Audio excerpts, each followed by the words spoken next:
serions heureux d'avoir tort sur cette question, parce que le bonheur du Sénégal, qui passe par des performances économiques remarquables, est notre plus grand vœu. Nous aurions aimé avoir tort. Mais déjà dans le communiqué que vous avez dû recevoir vous-même, vous avez dû constater vous-même que le ministère des Finances se dément lui-même. Puisqu'ils disent que les recettes au premier trimestre 2019 sont de 511 milliards. Les dépenses de 1217 milliards. C'est dans leur communiqué.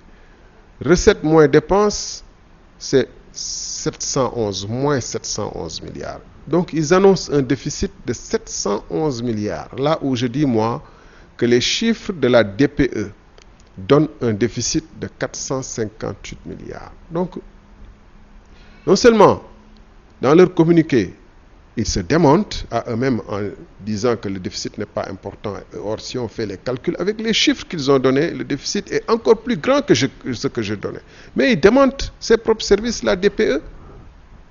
C'est ahurissant. Donc, le ministre des Finances ne sait pas faire un calcul. Parce que pour avoir signé un tel communiqué, je trouve que le ministre de l'économie, des Finances devrait démissionner de son poste, parce que mon fils qui fait CM2, il ne peut pas faire une faute, une erreur de calcul aussi grave.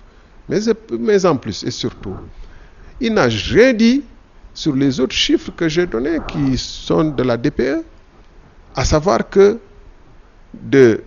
en 2018, on a consacré 1000 milliards à se payer la dette, c'est-à-dire 50% de nos recettes budgétaires.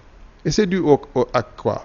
C'est dû au fait que de 2012 en 2018, la dette du pays est passée de 2700 milliards à 8500 milliards. 8500 milliards. Ce qui fait qu'on consacre 50% de nos recettes budgétaires à payer la dette. Et je reviens sur le déficit du premier trimestre 2019. Il est dû au fait qu'il y a l'eurobond 2011 qui arrive à maturité et qu'il fallait payer. Il est dû à des dépenses d'investissement qui sont beaucoup plus lourdes que comparativement à la même période en 2018. Et il est dû à des salaires qui sont assez importants, qui ont une augmentation des salaires de la masse salariale de 16%. Ceci étant, bien sûr, il y a des dépenses liées à la campagne, aux élections, et bien sûr qu'il y a un ralentissement de l'économie dû à l'activité durant cette période de l'élection. Mais de manière générale, la situation du pays n'arrête pas de se dégrader, parce que les investissements faits par le gouvernement dans les infrastructures pendant le premier mandat de Macky Sall ne donnent pas des recettes substantielles.